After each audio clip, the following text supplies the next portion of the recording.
Mycket. Och roligt att se att så många är kvar här också. Det tyder ju på att tidigare presentatörer har varit väldigt intressanta, så jag hoppas att jag kan fortsätta på det spåret. Mitt namn är som sagt Alexander Jansson, kommer från CB Fonder. Hörs det bra förresten där bak? Ja, bra.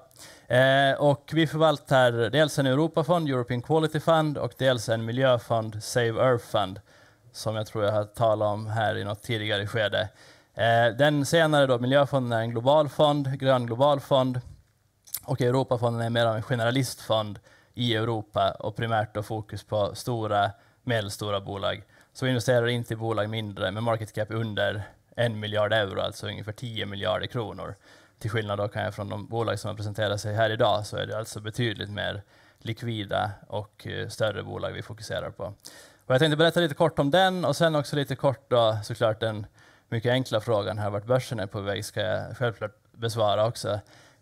Men om vi börjar lite kort om oss då och fonden, så är det som sagt en Europafond, och den har då, här ser ni lite avkastningssiffror sen start, och så har den gett ungefär 8% per år, vilket innebär då att man dubblar pengarna ungefär vart 9:e år, om man har varit långsiktig i den då med ränta på ränta-effekt. Och i år då så har det ju varit generellt en bra start, och i synnerhet för europeiska aktier för en gångs skull, vilket jag ska återkomma till. Så den fonden är då till och med dagsaktuella siffror upp 12% i år. Så det är ju mer än en årsavkastning på ett drygt kvartal. Men fjolåret var också tufft även för oss, som för i princip alla andra. Och kanske framförallt för oss, i och med att vi har ett fokus också på tillväxtaktier. Och det var ju ingenting som marknaden premierade i fjol. Framförallt under första halvan av fjolåret så var det ju väldigt svårt för den typen av bolag. Och om vi tittar lite här då på vilka vi är, så är vi 3 personer. Carl Bernhardt då, som är grundare av bolaget, grundar bolaget 94. Europafonden startade här 95. Och sen har vi Marcus som anslöt till bolaget 2008. Och jag själv då som anslöt 2009. Så vi har jobbat tillsammans under väldigt lång tid.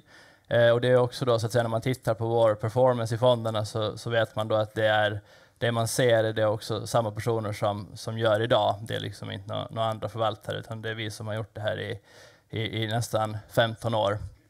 Tillsammans, vi är Carl är då huvudägare av bolaget, och Marcus och jag då är delägare i bolaget. Alla vi investerar också då självklart i våra fonder.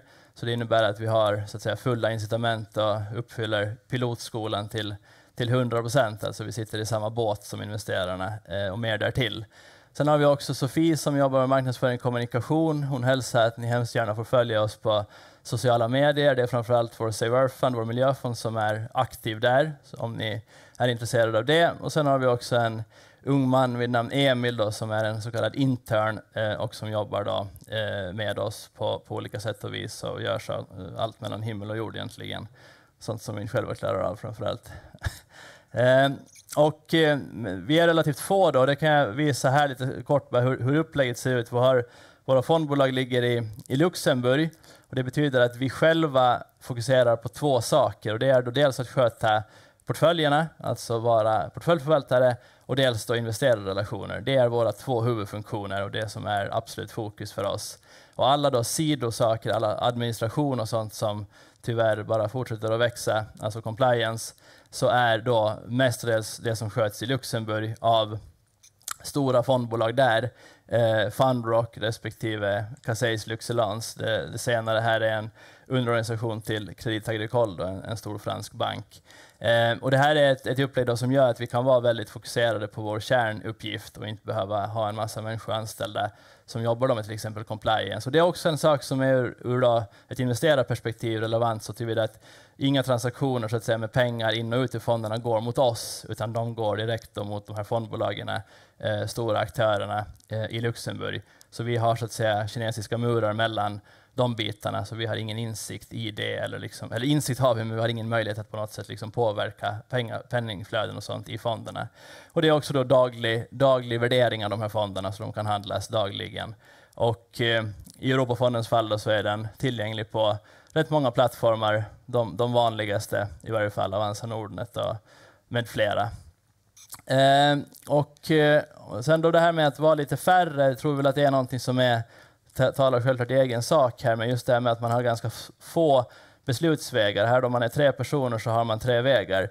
Och sen så växer det här då exponentiellt när organisationer växer. Och det här är väl någonting som man kan säga att generellt i den här Atlas Copco-skolan, om man talar om sådana saker, så är väl det någonting som man har varit rätt bra med att identifiera även i framgångsrika företag, så att säga. Att även om man är ett stort företag så är det bra att hålla ner organisationerna och hålla ner, så att säga, divisionsansvar och sånt, så att det inte blir för många personer inblandade, utan att man snarare försöker då dela upp det i mindre delar även i ett stort företag. Och det är väl någonting vi generellt tror på också i de bolag vi investerar i, så att säga, att de är effektivt styrda på det sättet att man inte går för långt. Och det här kommer då egentligen från Jeff Bezos, då grundare av Amazon, som tyckte att om ett team inte kan mättas av 2 pizzor så är det för stort. Det beror självklart på aptiten och sådana saker, men ligger det säkert någonting i det där, tror vi också. Förvaltat kapital i Europafonden ser ni här över 10 år har växt från ungefär 400 miljoner till drygt 900 miljoner idag, kronor. Totalt i firman från knappt 600 miljoner till drygt 3 miljarder idag. Och här ser ni då, vi har 2 fonder, en miljöfond också, sa jag. Och som ni ser här då, så är det ju framförallt den då som har bidragit med den stora tillväxten till bolaget. Och det är ju inte så svårt att inse i och med att den har ett globalt fokus. Globalfonder har ju generellt varit det mest populära i marknaden de senaste 10 åren. Och sen miljöfokus till då på det, så har ju varit extra intressant i marknaden. Europa däremot har ju fört en ganska tynande tillvaro som investeringsregion. USA har ju i princip tagit allt fokus från de flesta investerarna. Framförallt då på grund av techbolagen som har drivit på rejält där. Det här är väl någonting dock som vi börjar se lite tendenser till att hålla på att kanske förändra sig. Och det är det som är då lite av pitchen för dagen här också, så att säga, att titta på de trenderna och kanske då också få något medhåll i det från er förhoppningsvis. Så det ska jag återkomma till. Om man tittar på, så att säga, vad vi då gör i fonden, så är det som sagt stora bolag, minst 1 miljard euro i market cap. Sen relativt mogna branscher då, så att vi, så att säga, inte investerar i några förhoppningsbolag eller hela branscher som är beroende av patent och sådana saker som liksom över en natt kan förändras. Vi investerar inte i bioteknikbolag och sådana saker som olika faser och sånt där det kan få förödande konsekvenser om någonting går fel. Det kan självklart också få fantastiska uppsidor, men det är ingenting, så den typen av binära utfall är vi inte intresserade av i den här fonden. Och stabil vinstutveckling då också, även oavsett konjunktur. Och i dagsläget är väl det en ganska relevant och viktig variabel, kan vi tycka. Sen då så är ju, i och med att vi investerar i kvalitetsbolag, så har vi också generellt en högre värdering på våra bolag då jämfört med marknaden. Och det här är då alltså growth at reasonable price och quality at reasonable price. Så att försöka hitta relativt intressant prissatta bolag då, givet den kvalitet, den stabilitet de erbjuder. Jag återkommer till lite vilka bolag det handlar om också längre fram. Och den här bilden här till höger tycker jag visar då förhoppningsvis ganska bra vad vi försöker göra. Vi försöker vara väldigt långsiktiga. Vi har låg omsättningshastighet i våra portföljer. Vi har försökt vara rätt långsiktiga också, så att säga. Ni såg här tidigare att vi har jobbat tillsammans under lång tid. Så långsiktighet försöker vi att det ska vara en genomgående karaktäristik för oss. Och så även i våra innehavsbolag. Så vad vi försöker göra är att hitta stora strukturella vinnare, olika trender i marknaden, megatrender, som bolag då är bra på att rida på, alltså försöka hitta de bästa aktörerna då som kan bli vinnare på de här trenderna. Och istället då för att ha en mer cyklisk modell där man då tror eller är duktig på att köpa här och duktig på att sälja där. Det är ju så att säga skolboksexempel som kanske aldrig fungerar så bra i praktiken. I varje fall tror inte vi att vi är bra på det, utan snarare då försöka ha det långsiktiga perspektivet och rida på de strukturella vinnarna och försöka hålla fast vid dem så länge som möjligt. I miljöfonden blir det extra tydligt då, i och med att det är en liksom stor global megatrend. Här har vi då ett bredare mandat, men även den typen av bolag kan ju komma med i den här fonden.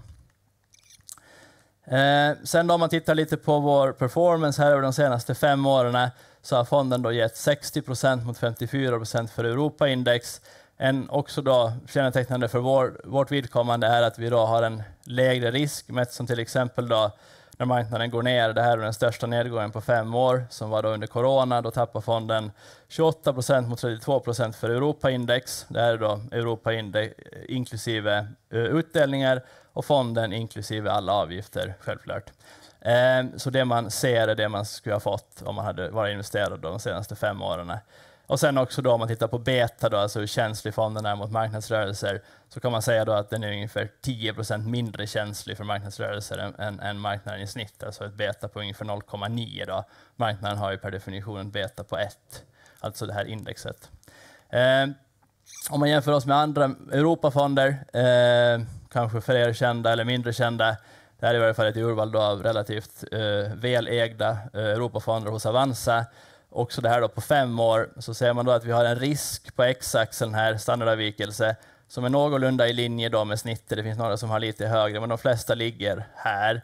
Samtidigt som vi då har en konkurrenskraftig avkastning. Och det här är mycket av vårt erbjudande också, att vi ska ha en god och hög riskjusterad avkastning. Vi vill inte bara optimera på att liksom springa iväg så mycket som möjligt när marknaden går upp, utan snarare att hänga med marknaden i uppgång och sen försöka stå emot bättre i en fallande marknad. Det över tid tror vi skapar bra värde. Om man sedan då tittar på portföljen, vilka bolag ska då bidra till det här, då ser den ut så här. Och då ser man också en sak här, och det är att det är relativt få bolag. Och det är också en faktor och en karaktäristik för vår förvaltning, att vi håller rätt koncentrerade portföljer. Så i den här fonden har vi då cirka 30 innehav. I miljöfond så har vi cirka 40 innehav. Så det är få innehav om man jämför med de allra flesta av våra konkurrenter. Om man jämför med index då, som är någonstans kring 400-500 upp till 600 bolag. Och i världsindex då, som miljöfonden jämför sig mot, så talar vi upp mot 1000 bolag. En annan sak som framkommer här är då, som vi har försökt visa på, är vår omsättningstillväxt och förväntad vinsttillväxt. Här har vi då i den här rutan här, så ser vi då snittet för de senaste 5 åren. Och där har vi då en snittvinsttillväxt på 13% mot 7% för Europaindex. Och förväntad vinsttillväxt för det här innevarande året är då 8% mot 1%. Och det här är just vi är ute efter, alltså att hitta den här strukturella tillväxten. Så även när marknaden saknar tillväxt, då, vilket den i princip gör, 1% är inte mycket att komma med. Så då kan vi i våra bolag, på grund av de här strukturella trenderna som flera av dem rider på, ändå leverera en bra vinsttillväxt. Och vår målsättning är att ligga kring ungefär 10% vinsttillväxt i portföljen per år. Några bolag här är säkert väldigt välbekanta för er. Om man tar några av de största här, då, så ASML, så kan man väl säga lite att det är kanske Europas viktigaste bolag. I varje fall det är ett av dem. Om man skulle så att säga bomba ta bort deras fabriker, så skulle världen se betydligt annorlunda ut. Det är alltså de som tillverkar utrustningen som till exempel TSMC, alltså taiwanesiska bolag som tillverkar stor del av världens halvledare. De maskinerna som de använder kommer från ASML, som i princip har ett monopol på dem. Det är ett holländskt bolag, och de är ju nu också då en del av storpolitiken, i och med att det är stora diskussioner här kring hur mycket av de här teknikerna man vågar chippa till Kina på grund av den konkurrenssituationen som har uppstått där. Så det är ett otroligt kvalitativt och högteknologiskt bolag. Väldigt imponerande. Novo Nordisk känner säkert de flesta av er till. Det är väl Europas klarast lysande, eller åtminstone Nordens, men även Europas kanske klarast lysande stjärna, som vi då tillverkar diabetes, medicin, alltså insulin, och även nu då på senare tid har lyckats komma fram med läkemedel mot övervikt och fetma, vilket har blivit väldigt populärt i och med att de här läkemedlen även har blivit virala på sociala medier. Alltså många har börjat använda de här läkemedlen, kanske även de som egentligen inte ska göra det, men i alla fall så ser det ut. Så det har blivit en väldigt efterfrågan på det här läkemedlet för Novo Nordisk. Och som ni ser här, de här bolagen har då förväntad vinsttillväxt kring 30%. Och det här är ju inga små pjäser, utan de här siffrorna är i euro, så ni får ju ta det gånger 10 då för att få det i kronor. Så det är rejäla grejer vi pratar om. Air Liquide är ett franskt bolag som är jämförbart med Linde, som köpte AGA en gång för inte allt för många år sedan. Och de är helt enkelt en av de största aktörerna inom industriella gaser. Och där har också lite med liksom miljöomställningen att göra, så tillvida att vätgas då är ju en sak som man tror en hel del på för framtiden. Och det är bland annat då en av de aktörerna, Air Liquide, som är väldigt väl positionerade inom det fältet, och dessutom har en lång historik där man då har bevisat att man faktiskt också kan tjäna pengar på de här olika teknikerna. Astra är väl bekant för de flesta. Det var väl en sån här lite av en slumrande jätte under många år, men som under de senaste 5-10 åren har verkligen fått upp farten igen efter att ha kommit ur den här då patentdöden man var inne i, då många av de storcellerna gick av patenten eller tappade sina patent och man hade inte riktigt lyckats fylla på med nya läkemedel. Men nu har man ju verkligen kommit upp en jättefin cykel igen med nya läkemedel som man har patent på och en fin produktportfölj. Och framförallt är man ju en ledande aktör inom cancermediciner. Sen Trelleborg, ett annat svenskt bolag som ni känner till. Sampo är ju idag ett helt renodlat försäkringsbolag då, som ju äger If till exempel här i Sverige. Det är ju den största grenen i Sampo idag. Man var även inne i Nordea ett tag, men det har man ju sålt av helt och hållet. Investor, Sveriges, vill jag påstå, bästa investmentbolag och kanske faktiskt ett av Europas bästa investmentbolag, vill jag påstå. Beijer Ref kanske ni känner till, det är också en sån här aktör som växer väldigt snabbt, dryga 20% förväntad vinsttillväxt för innevarande år. Och nu gör man ju också i det bolaget då ett stort insteg på den amerikanska marknaden efter ett stort förvärv man gjorde här tidigare i år, vilket vi tycker ser klart spännande ut. Ja, och sen så i övrigt så AAK, också då ett bolag som ni säkert många av er känner till. SCA, samma sak. Och sen då en hel del europeiska bolag. L'Oreal har ni säkert hemma i någon låda av något slag. Också ett fantastiskt bolag som har gjort det väldigt bra ägare. Det är också en viktig faktor för oss att bolagen har vettiga ägare i många fall i varje fall. Om man tittar på så att säga, geografiskt och sektormässigt så är vi även där då väldigt selektiva. Så att säga. Vi bryr oss egentligen ganska lite om så att säga, var vi sektormässigt hamnar. Vi är mer intresserade av vilka bolag vi hittar som är intressanta. Och sen om de då är i vilken sektor de är i är inte så intressant. Däremot kan ni se här att det är flera sektorer som vi inte alls har någonting i. Bland annat fastigheter pitchar Ulf här hårt innan jag börjar prata. Och där har vi ingenting. Och det är egentligen inte för att vi har något så att säga, agg mot fastigheter. Men det är för att vi liksom inte egentligen ser det som en tydlig tillväxtsektor. I Sverige hade vi kanske varit den största tillväxtsektorn de senaste 30 åren. Men rent generellt så har vi inte liksom riktigt definierat fastigheter på det sättet. Och sen finns det då energi. Där handlar det egentligen om då, dels är det då fossila bränslen, vilket vi inte får investera i. Och dels handlar det också om att det är bolag som är beroende av externa faktorer. Hur duktig en ledning ett bolag än är så är det oundvikligen som så att bolaget får stora problem om oljepriset går ner 50%. Samtidigt som det då såklart oberoende hur korkade de är så blir det väldigt bra om oljepriset går upp 50%. Så det där med att vara väldigt beroende av externa faktorer, det är också någonting vi undviker. Vi vill att bolagen i så stor utsträckning som möjligt ska vara sina egna lyckans smedar och inte vara allt för beroende då av saker de inte kan påverka.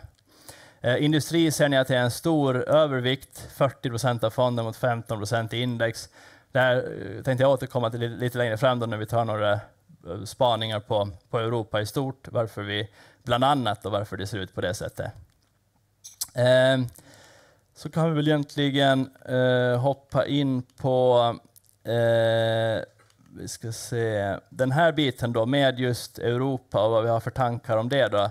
Framförallt som jag sa då så har ju USA varit en helt dominerande, alltså i princip haft världsherravälde de senaste 10-15 åren. Asien har inte haft en chans att konkurrera, Europa har inte haft en chans att konkurrera om man tittar på börsutvecklingen. Och den här bilden då, grafen, är utvecklingen för Europaindex, det breda Europaindexet och det breda amerikanska indexet, inklusive utdelningar i båda fallen och i samma valuta. Så valutaeffekten så att säga ingår här, det är ingenting man behöver lägga till på något sätt. Och det här är då data från 1969. Och då ser ni att den här tenderar att gå i någon form av cykler, liksom, så att man är här nere då någonstans har man ju köpt Europa, då överviktat Europa och då kunna få en bättre avkastning kontra USA eller få en bättre avkastning kontra en global portfölj då som innehåller i princip så att säga en kombination av de här två. Men däremot ser ni att sen finanskrisen då, här ser ni det exakt, 30/11/2007 tog den här uppcykeln för Europa då, när Europa överavkastar mot USA slut. Och sen dess har det varit en svart backe nedför. Aldrig någonsin tidigare har vi sett någonting liknande. Alltså varken i tid, då 179 månader har det här pågått, alltså 15 år. Och underavkastningen för Europa har varit 66%. Så det är ganska hiskeliga tal. Alltså om man nu tar en aktie mot en annan så är sådana här saker ganska vanligt. Men om man tar de två största regionerna mot varandra och så har man sett en sån här utveckling så är det på gränsen till väldigt oroväckande faktiskt. Men ur allting negativt kan ju någonting positivt komma också. Och där är vi väl varit inne nu på ett tag att det kanske ändå börjar finnas en del argument för att Europa ska kunna vända om här och faktiskt klara sig lite bättre än USA. Och med det säger vi inte att USA kommer att gå dåligt, utan vi säger bara att Europa kanske har en möjlighet att gå lite bättre än USA. Och det har vi då sett här sen sista då, oktober i fjol, så har Europa nu överavkastat 15% på 5 månader. Och det är det då vi ser här, och sen har vi satt in ett frågetecken här. Vi är självklart inte helt säkra på det här, även om vi är ganska säkra. Nej. Det här är ju självklart någonting som man får ha stor respekt för, att det är svårt att prognostisera. Men i varje fall, givet de här historiska mönstren så kanske det ändå, får vi egentligen själva hoppas också som sitter i Europa, att det här nu inte faller ihop helt och hållet. Och några anledningar då till det här, om man tittar lite generellt nu på vad som har hänt i Europa, så var ju fjolåret i någon mån kanske ändå var, kan det bli mycket mer negativt. Alltså just efter att Ryssland invaderade Ukraina då i februari, så var det väl de som tappra som hade orkat vara kvar, så gav väl definitivt upp då i varje fall. Det kändes som att det var liksom sista stöten, nu skiter vi i det här. Och ur sådana lägen i sig så kommer ju ofta någonting intressant. Det som är aktier, liksom, när det är liksom sista vinstvarningen kommer, då vänder det, då orkar inte de sista ger upp.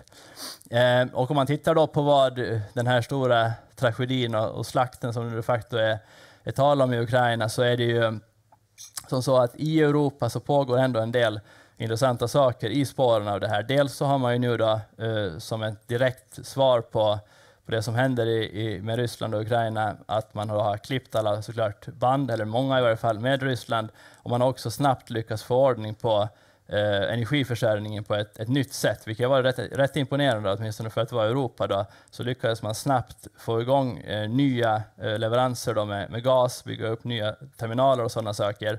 Även om tyskarna nu då fortsätter att bete sig väldigt märkligt och stänga sin kärnkraft och sådana saker, så har det ändå satts någon form av process igång här, samtidigt som vi har den här övriga energiomställningen då, som pågår och har ökat takten tydligt efter det här. Så det är liksom en liten trigger i sig. Sen har vi då de mer liksom tråkiga delarna, och det är ju då att på grund av den här invasionen så har ju också hela försvarsindustrin satt igång på ett sätt som vi inte har sett på såklart flera decennier. Saab upp 170% sedan krigsutbrottet, och det där gäller ju väldigt många andra bolag också inom den delen. Och till de här stora bolagen så finns det ju också mycket underleverantörer. Så det här sätter också igång en industriell cykel, tror vi, i många delar av Europa. Och den tredje faktorn då är väl egentligen att om vi får någon form av antingen liksom båda parter, Ryssland och Ukraina, inser att nu kommer vi inte längre, slut på människor, slut på material och så vidare, då liksom dör det här ut på något sätt, om man stabiliserar positionerna, eller vad som nu händer, att man hittar en annan lösning, att då finns det ju också väldigt mycket potentiella investeringar, alltså någon form av ny Marshallplan som man skulle kunna tala om då, riktat mot Ukraina. Ryanairs vd, som ju generellt är relativt kontroversiell och kanske till och med konstig, men i varje fall, han sa ju att häromveckan att Ryanair nu är beredd att börja flyga i Ukraina inom, om det var några veckor, och han såg att det var ett väldigt intresse för att komma igång där. Så det finns såklart, krig är fruktansvärt, men ur det där kommer tyvärr såklart någonting också ofta i form av uppbyggnad och sådana faktorer. Så det är lite en faktor då som såklart har tolkats väldigt negativt för Europa, men som man faktiskt tror man kan vända lite på och se ändå möjlighet. Och det är också, marknaden har ju gjort någon analys i varje fall i den riktningen, så att säga, att Europa har faktiskt börjat komma tillbaka lite här på senare tid. Sen har jag några andra faktorer jag också tänkte ta upp på det här temat, och det var ju, det här är då, den här grafen visar här vinstförväntningarna på europeiska aktier vid ingången av respektive kalenderår från 1991. Och då ser vi här att när vi gick in det här då i 2023, alltså vid årsskiftet, då var förväntningarna på Europa att vinsterna skulle växa 0,6%. Aldrig någonsin har förväntningarna varit så låga på europeiska aktier som när vi gick in i det här året. Till och med då när vi var inne i den största finansiella härdsmältan i mannaminne, så då alltså när vi gick in i 2009, då var förväntningarna 2,8% på europeiska aktier. Så de är alltså ännu lägre nu än några månader efter att Lehman gick omkull, och fortfarande marknaden bottnar ju sen först i mars 2009. Så vid ingången av 2009 så var det ju fortfarande mycket stökigt och besvärligt på alla sätt och vis. Så det här och låga förväntningar kan ju ofta vara en investerares bästa vän. Liksom att när alla andra har gett upp, så då, där kan en möjlighet finnas också. Sen klart kan man alltid tala om value traps och sådana saker, och att det kan bli ännu värre. Men det här är ändå en intressant faktor, tycker vi, att förväntningarna faktiskt är historiskt väldigt låga på europeiska aktier. En annan faktor då är ju vinstestimaterna. Vi har ju varit inne i en analytikerna då som tittar på bolagen, och det här är då sammanvägda siffror då för index, så har ju reviderat ner sina förväntningar på bolagens vinster nu sedan då toppen som var i september i fjol, och sen dess då så har vinstförväntningarna kommit ner här, fallit 8% och sen toppen i september. Och då kan man ju fråga sig, många talar ju om att det blir recession och sådana saker, och det är väl troligen den mest välkända recessionen även det i mannaminne, tror jag, så att säga. Det är den mest förväntade recessionen som kanske aldrig ens kommer. Vi får se vad det blir. Men hittills har ju Europa varit mer motståndskraftigt än man har förväntat sig och trott.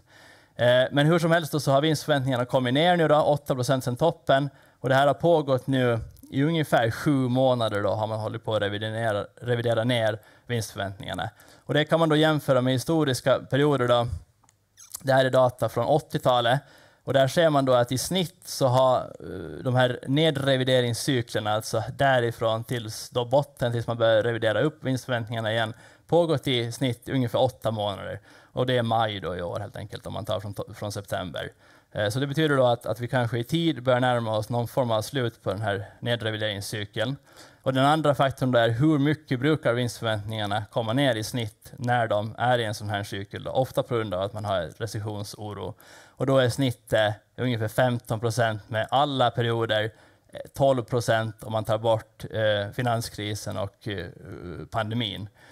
Så det betyder också att vi närmar oss här, vi är på 8% nu, vi närmar oss det som då historiskt brukar vara åtminstone snitt nedrevideringscykeln, både i tid och i styrka. Och sen när de här förväntningarna vänder upp, ja, då brukar ofta då, som står här också, 2,5 månader före vinstförväntningarna bottnar, brukar börsen då börja gå. Den är ju som ni vet framåtblickande. Så det är också en faktor här. Och det har vi ju, nu kan man ju säga att börsen bottnar egentligen i oktober då kanske, om man nu tror att det var botten. Men den bottnar i någon mån då en gång till här i mars efter den här Silicon Valley Bank och bankhärvan i USA. Så det är väl 2 faktorer här också som vi tycker är intressanta att hålla i minne. Och sen då, den tredje faktorn här är ju självklart värderingarna. Om man tittar då på Europa, det här är också då med data från 1990, så ser man att Europa handlas idag till 12,9 gånger förväntad vinst på kommande 12 månader. Och den här kuben här då visar då det historiska snittet, och det ser vi att vi är i den nedre delen då av det, kontra då USA som handlas i den övre delen av sitt historiska snittvärdering sedan 1990. Så det finns en del faktorer här då som vi tycker att kan stödja en tes, och även då att marknaden nu faktiskt har börjat agera i den här riktningen sedan då oktober i fjol. Den sista faktorn då som är lite på ett större plan, men det är ändå det här med valutan, och vi som är i Sverige här vet ju att valutan har viss betydelse, tyvärr är vi smärtsamt medvetna om det. Och om man tittar då på dollarcykeln, det är ju kanske då liksom den riktigt stora valutagrejen att hålla koll på, hur dollarn rör sig. Och det här är då dollarn mot en valutakorg, och där ser man ju också att det finns liksom cykler i det här. Och framförallt kan man se att det finns någon form av intervall här uppe, och så finns det någon botten här uppe, och där tenderar dollarn att röra sig, och det här pågår ofta under lång tid. Så vi såg då att dollarn bottnar ju här kring då finanskrisen kring 2007, och sen har den ju mer eller mindre då stärkts hela tiden under den här perioden. Nu är den här datan fram till juni i fjol, men den förstärktes ju ytterligare fram till oktober ungefär, samtidigt som Europa då vände mot USA. Så den gick någonstans närmare hit då i sin förstärkningscykel. Så även det då talar för att dollarn faktiskt kan komma att gå in i en cykel där den försvagas. Och det har vi då sett också sedan oktober. Och det här är också en faktor vi tror har stor betydelse för just det här med Europa och USA. Att om man ska lyckas med europeiska aktier då ur ett globalt perspektiv så behöver man också ha dollarn med sig, alltså att den försvagas. Och det kan faktiskt vara på gång här nu då, givet de historiska åtminstone cyklerna som vi har sett och ser. Och den sista då grafen, den visar då helt enkelt på var Europa befinner sig relativt USA med avseende på värderingen. Och där ser man då, det här är också sedan 1990 mer eller mindre 88. Och där ser ni då att det historiska snittet är att Europa handlas till 0,87 gånger och det P-talet som USA handlas till. Så det har varit drygt 10% rabatt alltså på europeiska aktier i snitt mot amerikanska. Och det här har att göra med att dels då så att säga hur indexerna är sammansatta, att amerikanska index innehåller mer bolag då, teknikbolag och sånt som är generellt högre värderade. Men också att det ofta har funnits en bättre struktur i USA. Bolagen har haft en högre värdering. Och den siffran är idag då 0,77. Så vi har en rabatt idag då, rabatt på rabatten så att säga. Vi har en rabatt mot historiska snittet på ungefär 11% för europeiska aktier. Och om ni tittar också då historiskt så är ju det här nivåer, till exempel det här då är ju vid finanskrisen, då var vi också vid de här nivåerna. Så det är även det då kan man hitta ett relativt värderingsstöd för europeiska aktier. Så de här faktorerna sammantaget tycker vi att det är hyggliga argument för att europeiska aktier faktiskt då äntligen, möjligen efter 15 år i öknen kan komma in lite mer i, värmen blir väl fel om de har varit i öknen, men i varje fall i någon form mer tempererad zon kanske. Det var nog det hela från mig. Ta gärna frågor och synpunkter, kommentarer. Tack så jättemycket för en fantastisk bra presentation. Tack så mycket. Jag tänkte väl ställa lite sammanfattande frågor. Och helt enkelt, hur har det gått det här året? Det har gått väldigt bra, verkar det som. Ja, som sagt, hittills har det ju börjat bra då. Fonden är upp ungefär 12%.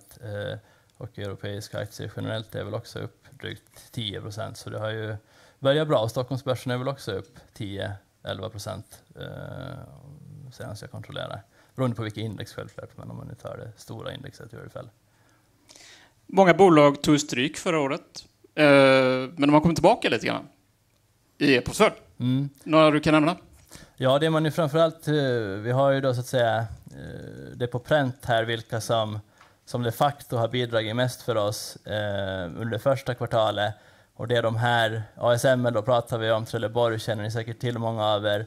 Wolters Kluwer är ett holländskt bolag som är de äger rättigheterna till nästan alla, men väldigt, väldigt många publikationer, alltså vetenskapliga publikationer och även till olika juridiska publikationer. Så hela liksom det här compliance-området som tyvärr växer och växer, så där äger de då rättigheterna till många sådana medicinska publikationer och sådana saker. Och de har också lagt om sin affärsmodell här till en sån här software as a service, så att säga, att de har liksom prenumeranter nu på de här rättigheterna de har till alla de här skrifterna som har fungerat väldigt bra. Det är också ett tydligt kvalitetsbolag.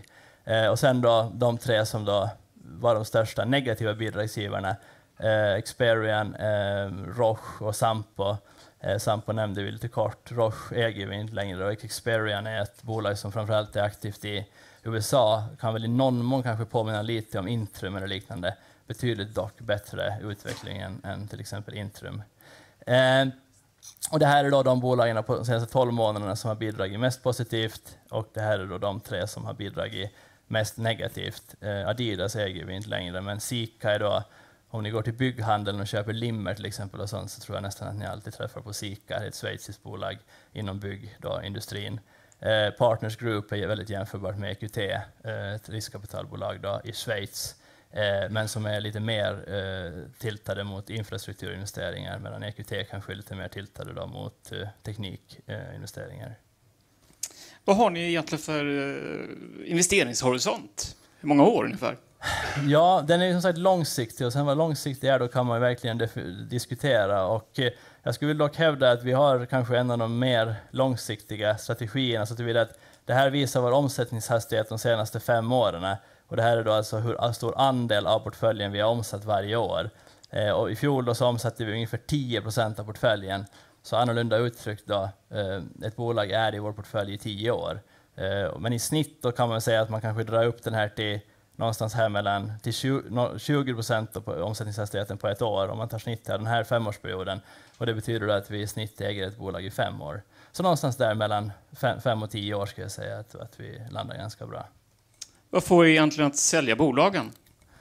Ja, det är en väldigt bra fråga som också är väldigt svår att svara på. Men värdering är sällan någonting som får oss att sälja. Och det kanske man ser också här i vår sammanställning över våra innehav. Att till exempel de största innehaven så har ju P-tal kring mellan 20 och 30.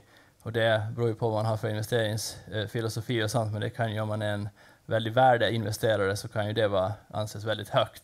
Men vi fokuserar som sagt på kvalitetsbolag med strukturell tillväxt och de får man ofta betala lite mera för. Men ändå försöka så att säga, hitta bolag då som är rimligt värderade kontra och givet då sin fina historik och sin goda kvalitet. Så svaret på frågan är väl egentligen mera kanske då att titta på om någonting, så att säga, de här strukturella trenderna, drivkrafterna ändras på något sätt. Såklart väldigt svårt att veta. Adidas är ju ett sådant exempel då kanske som ni nu alla känner till åtminstone, så att deras produkter har ni säkert någon gång köpt. Och de var ju då en stor negativ bidragsgivare under de senaste 12 månaderna. Och där har vi kanske börjat möjligen då ana att någonting kanske är lite tokigt. Dels var bolaget så att säga interna problem. De fick sparka sin vd där under fjolåret och ta in en ny från Puma och sådana faktorer. Men även att liksom strukturellt marknaden kanske håller på att förändras lite. Det är ju Nike och Adidas som har haft ett nästan duopol på det där. Kineserna har börjat ändra sitt beteende lite. Kina är en stor marknad för Adidas och sådana faktorer. Det är väl liksom väldigt svårt att säga en specifik faktor, men sällan värderingen i varje fall. Utan snarare där att försöka våga hålla våra aktier och försöka låta liksom vinnarna fortsätta vinna. Varför har ni då investerat i Schneider Electric nyligen? Schneider Electric tycker vi är ett väldigt välpositionerat bolag inom hela energiomställningen, energieffektiviseringen. Det är ju ganska jämförbart med ABB. Åtminstone tror jag vart ABB är på väg under Björn Rosengren och nya vd:n där sedan några år. Där man då försöker med renodla ABB och också då få in det. Liksom det handlar ju mycket om de här stora trenderna. Elektrifiering, energieffektivisering och automation. Och där gynnas väl Schneider, ser vi då, det bolaget som är de stora bolagen som är klart bäst positionerad då inom de här 3 bitarna. Och liksom vi tror ju på någon form av elektrifiering av allting. Och även då den här automationsdelen då gynnas ju av att man vill automatisera mer och mer, och man har åtminstone i USA en ganska tajt arbetsmarknad också, vilket gör att arbetskostnaderna stiger, och det kan också vara då en trigger till att automatisera mera. Nibe är väl en företag som ni har ägt väldigt länge, och finns det ingen risk där? Den har ju gått upp väldigt mycket och fortsätter upp, verkar som risk med tanke på byggkonjunkturen och sådär. Vad tror du på det? Men ni är så pass långsiktiga så det kanske inte spelar roll. Nibe äger vi inte i den här fonden, utan det är i miljöfonden. Okay, miljöfonden.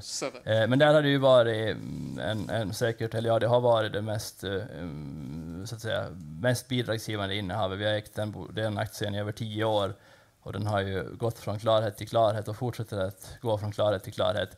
Dock är ju det också en faktor, så att säga, med den där typen av aktier som är högt värderade, att de kan ju hamna på, när marknaden så att säga byter lite fokus då, som hände under fjolåret, där då tillväxtbolag blev under väldigt press på grund av att marknaden plötsligt började fokusera väldigt mycket då på inflation och räntor, som egentligen inte var en ny sak, men marknaden är ju väldigt manodepressiv kanske i någon mån, så att säga, att den går väldigt kraftigt på en sak under kort tid. Och i det fallet då så var den aktien ner 50% under januari och första halvan av februari. Så man ska ju ha såklart lite också is i magen med sådana saker, att det är ju liksom inte några raka streck de här resorna, utan de kan ta rätt mycket stryk, och det har vi sett med alla de här stora techbolagen i USA också. Jag tror alla av dem har väl varit ner åtminstone 70% eller mer 5-6 gånger under deras 20 senaste år, om man tar på Tesla kanske värst av alla då, men även de andra, Facebook och Netflix och Amazon och så vidare. Så det är väl en faktor som är värd, tycker vi, att ha i beaktande också, att man ska inte förvänta sig att det är några spikraka resor, utan försöka snarare då ha lite is i magen när det där händer och försöka hålla ut. Sen kan det ju såklart, i vissa fall är det ju fel också, i vissa fall är det ju någonting strukturellt som händer och bolaget förändras. I Nibes fall så just byggkonjunkturen ser vi nog inte som en risk, utan de här underliggande faktorerna med energieffektivisering ser vi nog som klart, alltså kanske till och med så att det är än mer aktuellt idag. Och jag var inne på tyskarna här som lägger ner sin kärnkraft, och det betyder att deras elräkningar kommer att bli dyrare, ännu dyrare antagligen, eller kommer att hållas på en hög nivå. Och det betyder ju också att de kommer att vara allt mer intresserade av att energieffektivisera, och Tyskland har en väldigt låg penetration av värmepumpar, faktiskt även i Europa. Norge är ju helt outstanding, sen Sverige 2, Finland 3, Danmark lite efter. Så Norden är ju outstanding i ett globalt perspektiv. Men tyskarna då, som ändå geografiskt ligger hyggligt nära oss, så borde nog ha betydligt mera, kan man tycka. Sen om man kommer längre söderut så blir värmepumpar lite mindre relevant möjligen. Då blir det andra saker man vill ha hjälp med värmen, alltså få ner den, inte upp den. Just det. En sak som jag reflekterar över lite grann här, det är någonting som har gått väldigt bra på börsen, så är det ett bolag, eller investmentbolag kan man säga, som heter LVMH, Louis Vuitton, bland annat, som äger bland annat Hermes och sådär. Så såg jag att ni har L'Oréal, och det kan man väl säga någon slags motsvarighet i den sektorn. Vad är anledningen till att ha L'Oréal? Det är lite av en trend just nu, om man kollar på börsen. Ja, det har ju varit, som sagt, L'Oréal var också väldigt starka, men LVM har väl varit kanske en klass för sig. De får vi tyvärr inte äga, för vi får inte äga alkohol, och de är ju då, Louis Vuitton är ju första då, sen Moët Hennessy, så halva namnet är ju alkohol. Och jag har ingenting emot alkohol, men så att säga, det är en av de reglerna vi har satt upp. Så det är så att säga inget starkt ställningstagande mot någonting eller för någonting. Men L'Oréal då har ju ingenting sånt, de håller ju mera på med skönhetsprodukter och sådana saker. Och är ju liksom de har ju absolut lyx också, men de har ju också väldigt bred exponering. Och där har de lyckats också börja få igång nya marknader väldigt väl, som Sydamerika och också då delar av Asien, som nu börjar verkligen bidra. Senaste rapporten här i förra veckan visar tydligt på att de delarna börjar bidra väldigt tydligt. Men visst, LVMH är väl någonting som är svidigt att man inte har kunnat äga. Det var ju för övrigt ett bolag som för första gången någonsin, tror jag, idag, ett europeiskt bolag som passerar 500 miljarder dollar i marknadsvärde. Så det var ju också en lite kanske Europasignal, att nu börjar Europa också få upp lite bolag på de här amerikanska nivåerna. Där ligger ju flera. Apple har varit uppe på 3000 miljarder, så det är en bit kvar dit, men i alla fall. Det är lite stelbent det där med alkohol, men det är Ja. skillnad på champagne och Absolut. konjak Ja. liksom. Jo, absolut. Men så där är det, och det där är ju lite liksom med institutionella investerare och så är de liksom ganska binärt. Antingen har man alkohol eller så har man det inte, och sen struntar man i vad det är. Jag håller helt med. En liten avslutande fråga här innan jag tar in publiken här. Ni är i alla fall överviktade schweiziska och svenska bolag. Vad är anledningen till det? Ja, Schweiz är väl en väldigt tydlig kvalitetsmarknad, alltså väldigt många kvalitetsbolag. Så det är ju liksom ganska enkelt att ta sig dit för oss. Alltså den typen av bolag uppfyller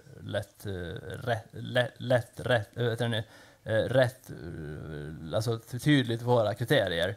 Och medan Sverige då, ja, det är ju Sverige har ju varit en väldigt bra aktiemarknad historiskt, och liksom vi tycker att vi hittade ett mycket bra bolag här. Sverige har ju fortfarande en väldigt hög innovationskraft också, så liksom vi tycker att det är rätt spännande att leta bolag här. En annan faktor som nu kanske är lite intressant också, som jag inte sa någonting om, men om man tittar på de här långa börstrenderna, det här är för USA, Storbritannien, Sverige och Schweiz i lokal valuta inklusive utdelningar. Och det här är då liksom bara ett tankeexperiment, så tillvida att om man inte anser att man är smartare än att man tror att marknaden ger någonstans i linje med det historiska snittet. Det här är också realt, så det är alltså efter inflation. Så då har USA då i lokal valuta, alltså i dollar, realt gett 6% per år sedan 1969. Det är då den streckade linjen. Och sen då den heldragna linjen är då den faktiska utvecklingen. Så ibland är det undertrend och ibland är det övertrend. Och i någon mån då, så att säga, ur det här perspektivet ska man vara lite mer försiktig när marknaden är över sin långsiktiga trend, för då är det någon form av this time is different som man tror på. Och om den är under sin långsiktiga trend, ja, då är det kanske lite mer intressant, för då är marknaden överdrivet negativ i någon mån. Och där ser man väl att Sverige har fallit ifrån sin långsiktiga trend ganska rejält här på senare tid. Samma sak med Storbritannien. Och det här är väl lite generellt för Europa då. Schweiz är också lite under sin trend, medan USA är mer eller mindre vid sin långsiktiga trend. Så det är också då att Sverige har, den här grafen, här har vi då tagit den heldragna linjen relativt den streckade linjen. Då ser man tydligare de här avvikelserna. Och där ser ni att Sverige och Storbritannien avviker nu rätt kraftigt från sina långsiktiga trender. Så om man nu tror att this time is not different, då kanske det kan vara lite intressant också med Sverige, Storbritannien till exempel.